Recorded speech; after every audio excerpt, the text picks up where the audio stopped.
चालेल. ते विद्यार्थ्यांना अनेकांना मारणार नाही आहे. मी आज मारलं त्याला आपल्या डिपार्टमेंटला बघायचं, तू घेऊन दे प्राचार्य मारलो मारायला मारलाय आजही मारलं का स्वतःला सुधार केलं. काय काय होत होतं तू साक्षीदार आहे. पोरी कॉलेजच्या रॅनला पुरवायचं आहे मैदान बसून तुझ्याकडे कोणाचं सुद्धा नाही की नाही. मग हे करायसाठी कुठं तरी मला व्हा लागेल ना. तर तुम्ही आला हे सगळे अंजली करून सोडले म्हणून चुकून आला प्रत्येक दिवशी. या दिवशी मी कापडखेड्या कॉलेजला सेसराव वानखेडे मॅनेजर सेसराव वानखेडे महाविद्यालय झालं. बुधवारच्या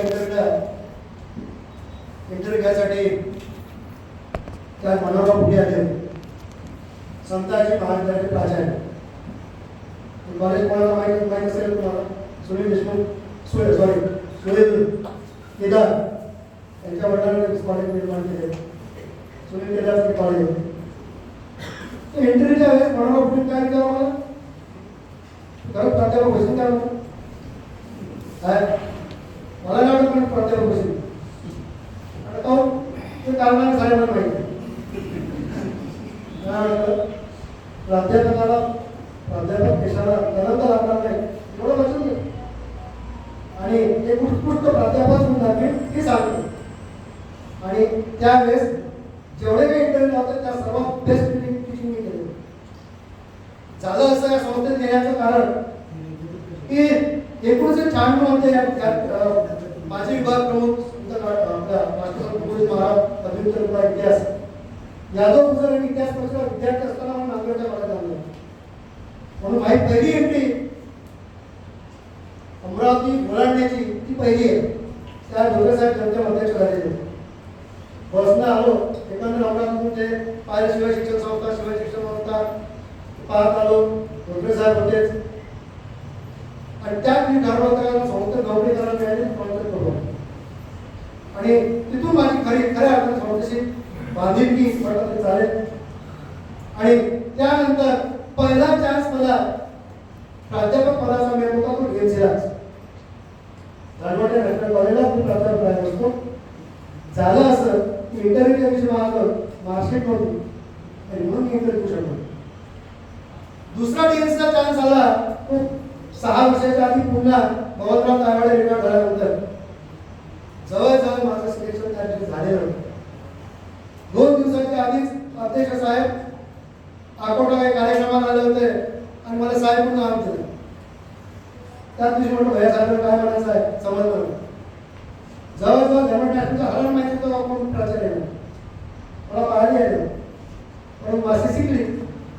साहेबनी मला त्याच्यासाठी मागितलं काहींना मी नको होतो आणि म्हणून तुम्ही प्राचार्य शिकली.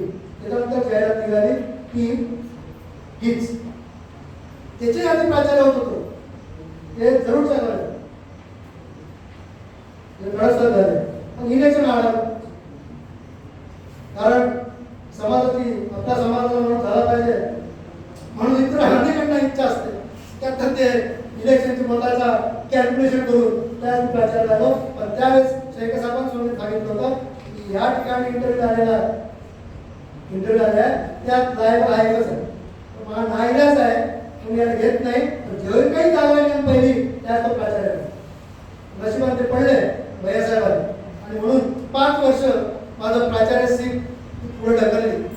कदाचित त्याच्याही आधीचा किस्सा आहे. 2010 मी प्राचार्य होणार होतो.